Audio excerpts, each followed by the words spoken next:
Have you ever had a problem that you didn't think you would ever get over?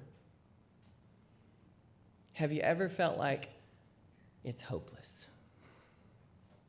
I'll never be able to do it right. You felt that before? I'm sure all of us have at some time or another.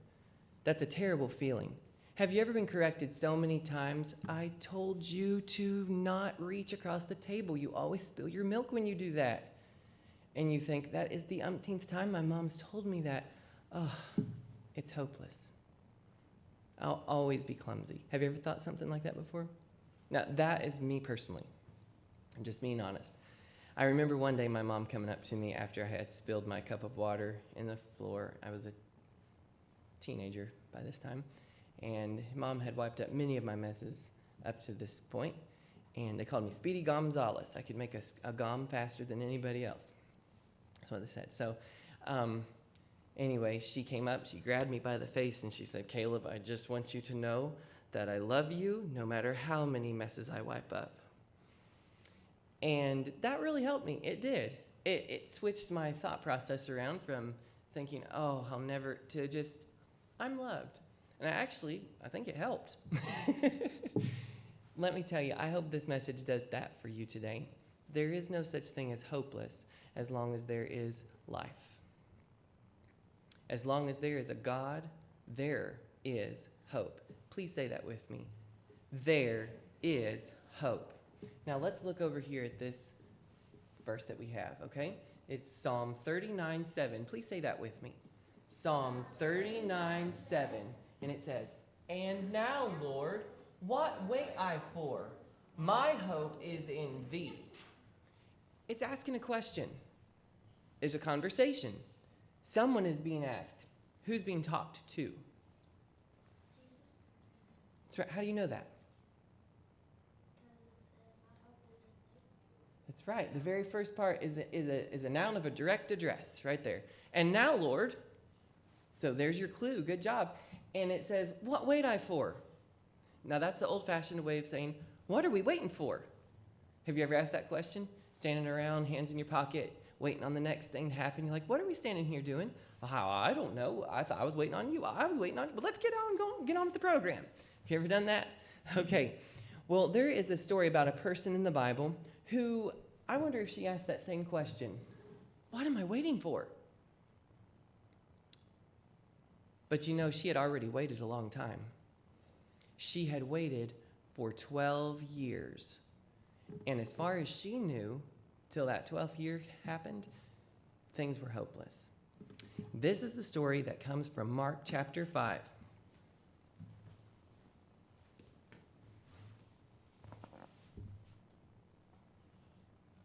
Jesus had just got off of a sailboat, maybe a fishing boat. He had traveled across the Sea of Galilee. He had just come from a place called Decapolis. He had just come from an amazing story that I'm not going to tell you right now, but of somebody who was hopeless, and he changed their life. He crossed to the other side of the Sea of Galilee, and he comes to a little town.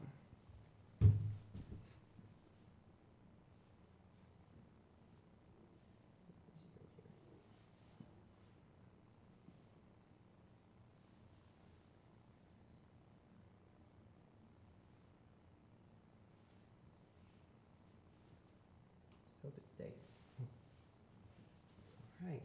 He comes to this little town.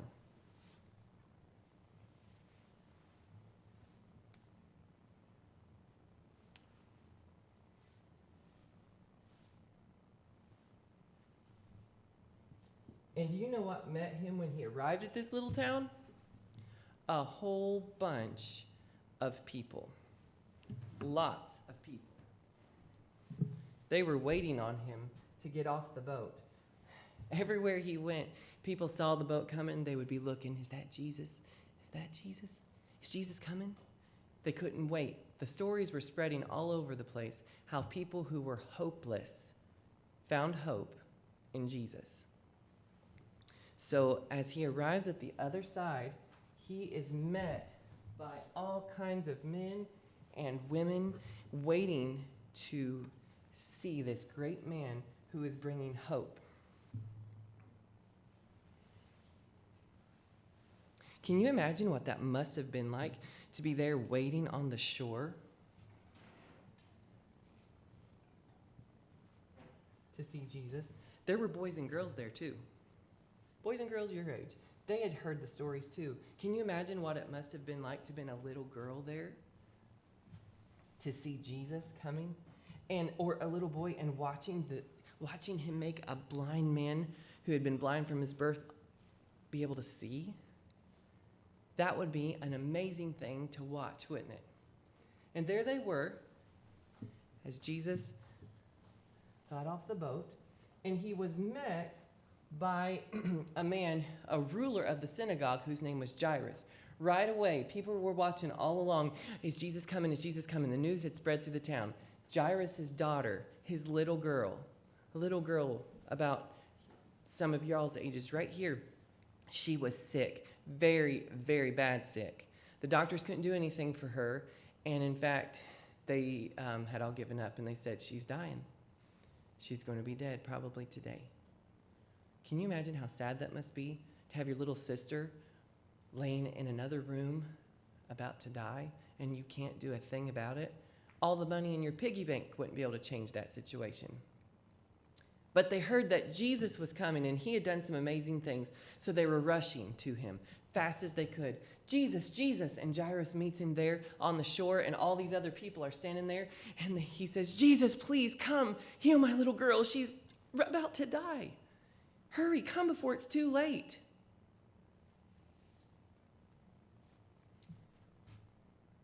And Jesus said, I'll go. So they start to walk. Well, all the people had gathered around to see.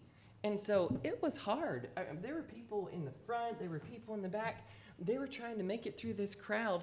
They weren't moving very fast. This was an emergency. This was 911. They needed lights and sirens. Open the way, people. Let us through. There's an emergency. But nobody was helping out. Everybody wanted to see Jesus. Is that Jesus? Everyone was wanting to rubberneck and see what was going on. And there was a traffic jam in the streets. But there were no cars. It was just people shoulder to shoulder in there. This was terrible. You can imagine how this daddy must have felt. He was worried sick. In the crowd, though, was someone else who had a problem, a serious problem. She had had this problem for 12 years. It was a hemorrhage, a bleeding that had gone on for 12 years, and the doctors couldn't make it stop. She was considered unclean by her people. She was outcast and shoved. And she had spent everything, the Bible says, she had spent everything to try to get this bleeding to stop, and it would not stop. For 12 years. Can you imagine? 12 years having an owie that would not heal? That would be concerning. She had spent everything, not just all her money in her piggy bank. She had to sell stuff, her house, her furniture. She had spent it all. And the Bible says she was no better, not even a little. In fact, she was worse. All the things the doctors could do for this lady, hiding here in this crowd of people, had just made things worse. She was incurable. She was hopeless. Can you imagine going to the doctor every day for 12 years and instead just getting worse and worse? Spending all your money and owing huge debts and still just being worse and worse? This was an incurable case. It was hopeless. Have you ever felt hopeless before? Have you ever thought, I'll never, never be able to get it right. I'll never, never be good enough. Have you ever felt this way before? Have you ever been in a situation that you think this will never get better? Have you ever been there? You probably have already, and guess what? There will be more such times ahead, and there will be times when everyone else in the whole wide world will say, It's hopeless. This lady evidently had heard about Jesus. In fact, the Bible says she heard of him. And I don't know, I wonder, she had probably been mistreated by a lot of people because in the Jewish culture, she was considered unclean because she had something that would not heal. And she wasn't allowed to touch people. She wasn't allowed to be around people. She wasn't allowed to be, and so there she is hiding, hoping nobody will notice. And I wonder if she was afraid of Jesus. Here he was a religious man. Everybody was thinking he's a religious man. He was the Son of God. Nothing religious about that, just a fact. He just loved people, that was all. He loved his Father in heaven, that's all. Nothing religious about that. Just so you know. But that was their mindset. He's some great teacher. He's some great religious leader. He's somebody. But they weren't figuring it all out. I wonder how long she sat in her house worried and saying it's just hopeless. And then she heard about Jesus, but I don't know. Maybe he'll treat me bad. Maybe I wonder if she finally said, "And now, Lord, what wait I for? My hope is in thee." At some point, she finally did. She stood up and she said, "I have got to get to Jesus. He is my only hope. I don't care what happens. I am going to Jesus. I don't care what my neighbors say. I'm going to Jesus. I don't care if he doesn't even know it's me. I am going to Jesus if I can just barely touch the hem of his garment." The hem, it'd be like the bottom of his robe there. She said, if I could just touch the hem of his garment, I know he will heal me. If I could just get there. And there she was part of this traffic jam. She was edging her way through, and probably as she went through, people looking at Jesus would look down and go, "What are you doing here, you unclean woman? Get away from us." And she would ignore them and just keep going. I've got to get to Jesus. I'm going to Jesus. What am I waiting for? My hope is in him. What am I waiting for? My hope is in him. The doctors say it's hopeless. My friends say it's hopeless, but my hope is in Jesus. I'm going to Jesus. And she worked her way through that crowd of people, and she got closer and closer, and finally she reached out and touched the hem of his garment. Now there were these people all around, stumbling all over the place, and as she reached through the crowd and just caught the hem of his garment with her hand, just like that, something that had been hopeless for 12 years and was going to be the rest of her life was done. She stood up and went, "Oh, I'm all better. Jesus healed me." And at the very same moment, Jesus turned around and said, "Wait a minute, guys." He didn't say it like that. He just said, "Who touched me?" This woman, she quickly went and hid in the crowd. She was embarrassed. She was afraid all of a sudden again. She was healed, but all of a sudden she got real timid. And she went and she hid in the crowd, and Jesus turned around and said, "Who touched me?" And one of the disciples, he said, "Master, you noticed all the people around you bumping into you. Why would you ask such a question? Where they're all pushing and bumping, and we're all stuck in this traffic jam." I imagine Jairus was probably saying, "Can we hurry, please? Can we hurry?" But no, Jesus stopped for just a minute, and he said, "Who touched me?" And it said he looked through the crowd to see if he could find the lady that touched him. He knew who she was. He said, "I felt virtue go out of me." He said, "Who did it?"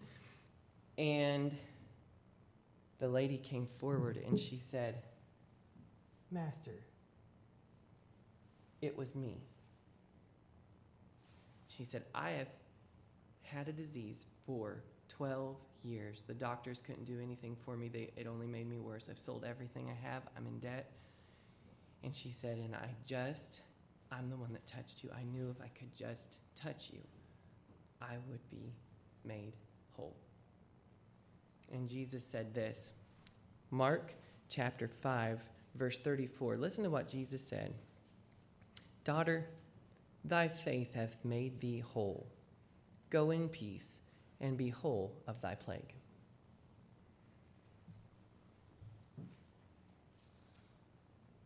Have you ever felt hopeless?